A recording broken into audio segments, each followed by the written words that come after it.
Welcome to Middle School Walk and Talk, a podcast series offering heart, hope, and health to members of our middle school communities. Hosts Phyllis, Fagell, and Jessica McGuire talk all things self-care, student well-being, school culture, and more. Middle School Walk and Talk is designed to support the concepts found in the Successful Middle School, This We Believe, and is a production of the Association for Middle Level Education. To learn more, visit AMLE.org.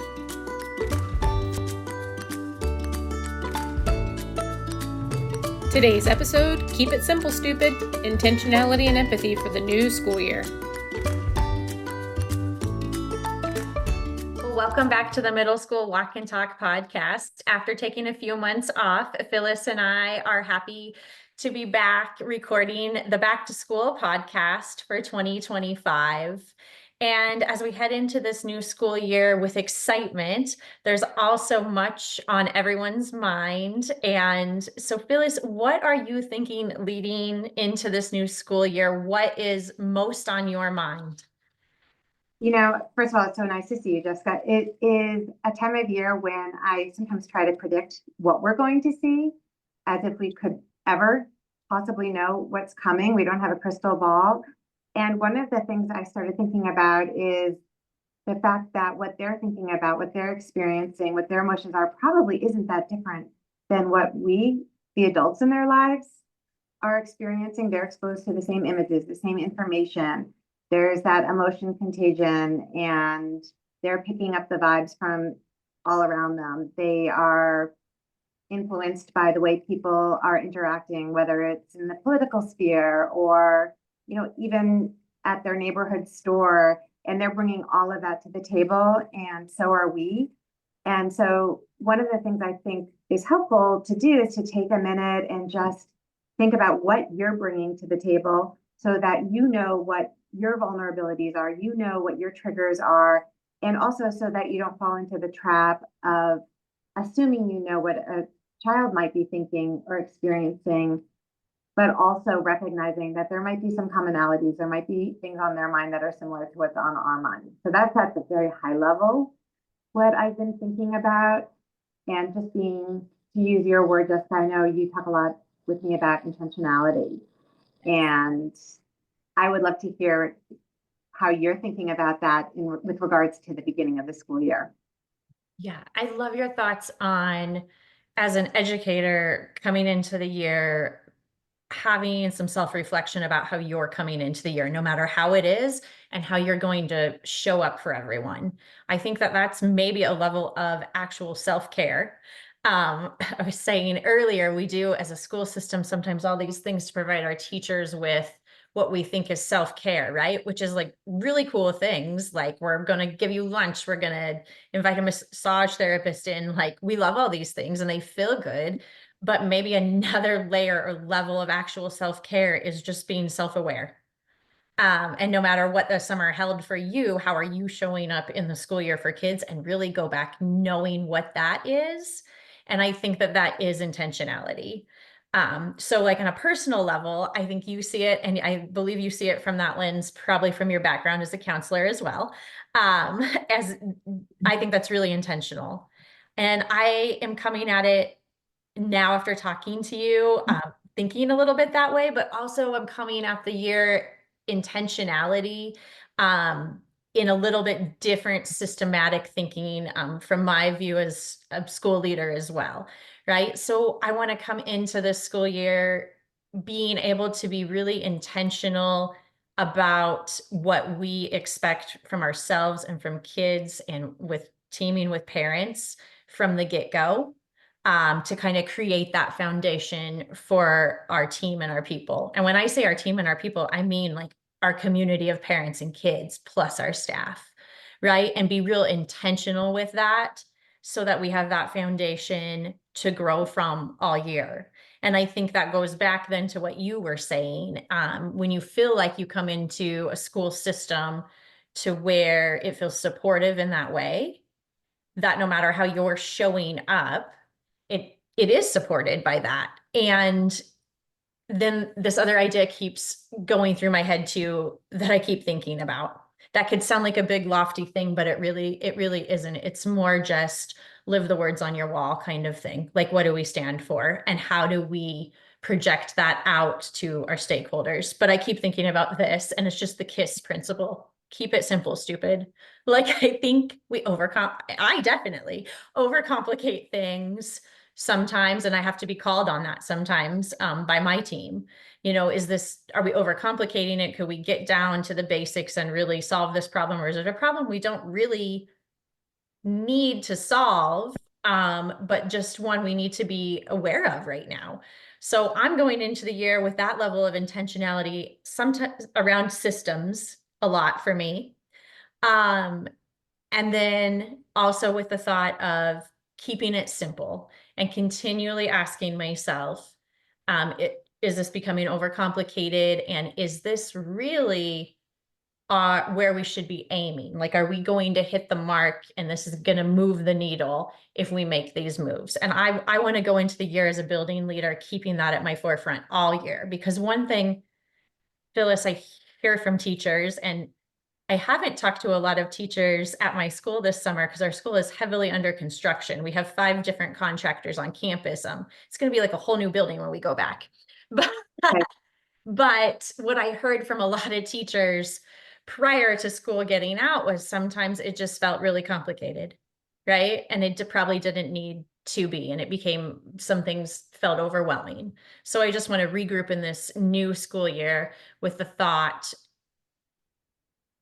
of keeping it simple and moving into the year in that way. I think that's actually a helpful message for parents too. I think parents probably need a lot of support, maybe more than they have in the past. It's not that middle schoolers have changed so much in the sense that a lot of the developmental pieces are the same, but it might be manifesting a little bit differently. I have marveled at middle schoolers' ability to negotiate at times when maybe, a decade ago, kids would not have taken it up as an argument. They would have just accepted that it is how it is.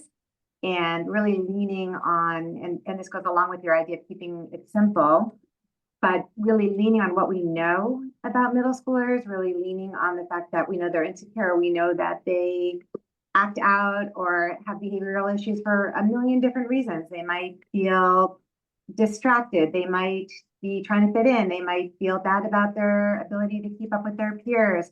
They might have had a really hard summer for something going on with their family. They might not know how to ask for help. And just taking that time to pause, and in addition to really reflecting on what we bring to the table and how that might impede our ability to support students, really listening, really trying to understand what it is that they're coping with. And whatever it is going to seem a lot bigger to them than it might to us. They don't have the life experience or the perspective we have. And we have to be careful not to impose our assumptions about their behavior on a situation. That doesn't mean we don't set boundaries or have clear expectations. I think that's really important. But just going back to the basics of that and remembering what we already know about these kids so that we don't overcomplicate things, so that we use all of the knowledge we have from our years of experience. And if you're new, you bring something different to the table, which is also really, really exciting and energizing for schools. Yeah. You always bring it back to a good perspective of like, these are important messages for parents as well. And I will tell you, my own oldest son turns 11 tomorrow. And so I am living in a little bit of early adolescence in my own home, which one might think like I would have a stronger grip on that, having spent all day, every day in a school year in a building with 400 middle schoolers, right? But it's hard. And a whole different piece, but that gives you such great empathy for the parents in the building. Parents, yes. Without throwing your kid under the bus, that can be helpful to share that you're having a lot of the same struggles that they're having. Right. And I think that one thing I want to start when we go back to school, I've been planning, the first hours and chunks of time that our whole staff will have back together at the beginning of the year, and those pre-service days there and professional learning days. And one thing we are going to talk about is partnering with families and how we do that and how we can strengthen that within our school system. And something you said made me think of this. One of the things that will be a topic in there is that we should always assume good intent, right? And it's sometimes hard when you're frustrated. But I think when you partner with parents, that you always have to assume good intent. They love their student. You might have different philosophies on how you're going to deal with things, right? But you had said to me just earlier, you knew a principal that started the year by saying to parents, when we call you, and there's been a sticky situation or a bump in the road at school, right? Here's how we are going to partner with you. And honestly, I just wrote that down because in my thinking of being intentional, the assistant principal at my school and myself have been talking about how best to reach parents, and especially sixth grade parents as they're entering our building. Like, they don't really understand and know our systems. Like, how do they get a hold of us, or how, what happens if all these if win scenarios for parents, right? So I jotted that down because just to tell them, and here's our intention, and here's what you can expect from us, and here's how we're going to partner with us, and we will do these things when we do have to reach out to you. And it's not an if, it's a when, because kids are going to mess up and we're going to expect that, right? When you do that, they'll have an easier time assuming positive intent too, because you'll create that culture of trust and that it's okay to mess up, whether you're the parent or the kid or the principal or the teacher. Everyone's doing the best that they can. So I think it's, and also having that common language. And you have a different experience as a parent than you do as a principal, but what you do bring to both roles is a very large sample size. You kind of know the broad range of what's normal or what can be expected. And parents often don't have that frame of reference. And just being able to share that to reassure them and help them find their own community among other parents so that they don't feel so alone, that too is supporting students. The more you support those parents in the same way as when you support your teachers, the more that you're helping the kids themselves. I agree. So are you feeling excited for the new school year? I am feeling excited. This summer has been different for me. Like, my work schedule has been different, and I haven't been in like face-to-face contact with a lot of people from the building just because of the projects going on. The assistant principal and I are working off campus on another campus. And so that has also been challenging and a little refreshing in ways, but I'm excited to go back to school. I've been in contact with several of our new hires, many new to our community. So that's always kind of fun too, as you start to onboard those folks and take them to their classroom or talk to them about your school and how that looks and works, so that they can really kind of hit the ground running with their team.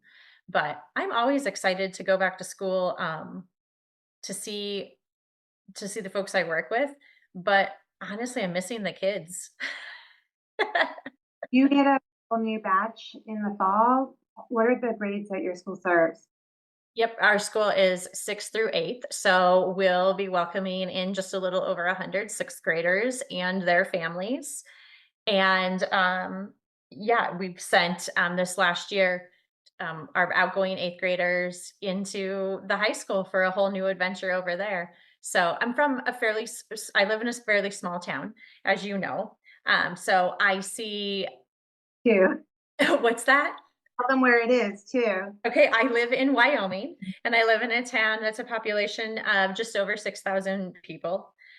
So there's a lot of opportunity to see people out, as there is everywhere, but out in the community. So I say I miss the kids, but I do. And I do even more when I see them out. I've taken my own children to the library, or today to swim lessons, and see some middle schoolers there. So it's nice to see them, but I miss their energy being all around, because as probably every one of our listeners can attest, there's nothing like that middle school energy. Will your 11-year-old be one of your new sixth graders? No, not until next year, which, Right. He's going to be a fifth grader, but I have that thought as a parent all the time. Okay, when you're in middle school or like anything that happens at home that he does, I'm like, okay, next year in sixth grade. Like I'm always relating it to that. There was one point in my life when I was a new middle school counselor and I had two of my three kids were middle schoolers. And I used to say I was living the middle school dream. I actually really enjoyed that chapter because Yeah. middle schools are so funny and they're so fun and they haven't yet started to spend all of their time with their friends. So you really get to enjoy them in a way that you don't as they get older. So I'm excited for you that your 11-year-old will soon join you at your school. I am too. I'm just in that mom way sad he's growing up, you know? It does go too fast. Well, you still have a couple weeks left of summer, right? Yes, we sure do. Well, I hope you and everybody listening, if they are back at their school, are making a smooth transition. If they're new to their school, that they are starting to get the lay of the land, and that everyone enjoys the middle schoolers in their lives and maybe in their homes in some cases. Yes. It's the best time, I think, to be with kids, obviously, or I wouldn't be in that role. So we're wishing everybody the best start to the school year, and we'll see you on the next Walk and Talk, or we'll be with you on the next Walk and Talk podcast.